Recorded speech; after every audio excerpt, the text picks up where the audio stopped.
বীরভূমের পর ঝাড়গ্রাম ভাষা আন্দোলনের নেতৃত্ব দিতে সড়ক পথেই রওনা দেন মুখ্যমন্ত্রী মমতা বন্দ্যোপাধ্যায়। মাঝে মেদিনীপুর শহর লাগোয়া মোহনপুরে গাড়ি দাঁড় করিয়ে জনসংযোগ সারলেন মা মাটি মানুষের নেত্রী।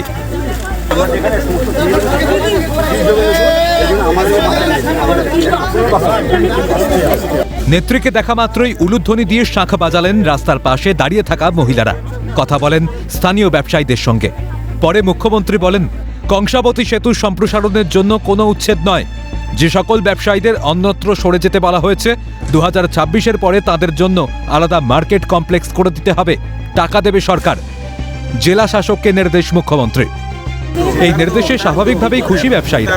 ফের একবার স্লোগান উঠল, জয় বাংলা, মমতা বন্দ্যোপাধ্যায় জিন্দাবাদ।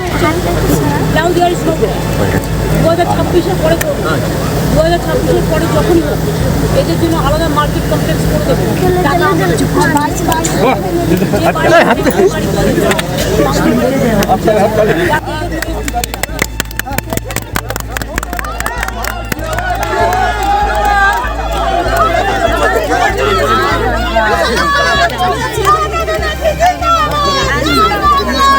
মুখ্যমন্ত্রী মমতা বন্দ্যোপাধ্যায় মেদিনীপুর সার্কিট হাউস থেকে বেরোনোর পরেই তার সঙ্গে দেখা করেন খড়গপুরের তৃণমূল নেতারা।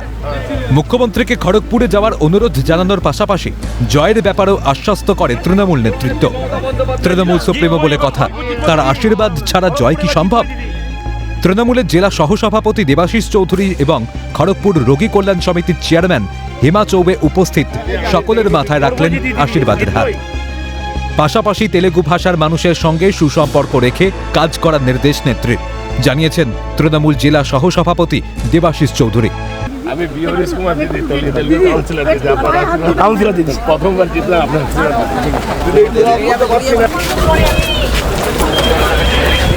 দিদি বললেন আমাদের সবাইকে খড়গপুরটা ভালো করে দেখতে। আমরা বললাম, দিদি আপনি খড়গপুরে আসুন। বললাম, আমি তো প্রায় সময় খড়গপুর উপর দিয়ে যাচ্ছি। আল্লাহ আপনাকে আসতেই হবে, এবার আমরা খড়গপুরটা উদ্ধার করব।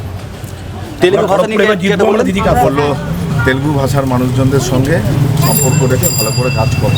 বছর ঘুরলেই বিধানসভা নির্বাচন, জয় নিশ্চিত করতে এখন থেকেই ঘুঁটি সাজাচ্ছে তৃণমূল। খড়গপুরের জোড়া ফুল ফোটাতে বদ্ধপরিকর মা মাটি মানুষের সরকার। অভিষেক চক্রবর্তীর রিপোর্ট, ক্যালকাটা নিউজ।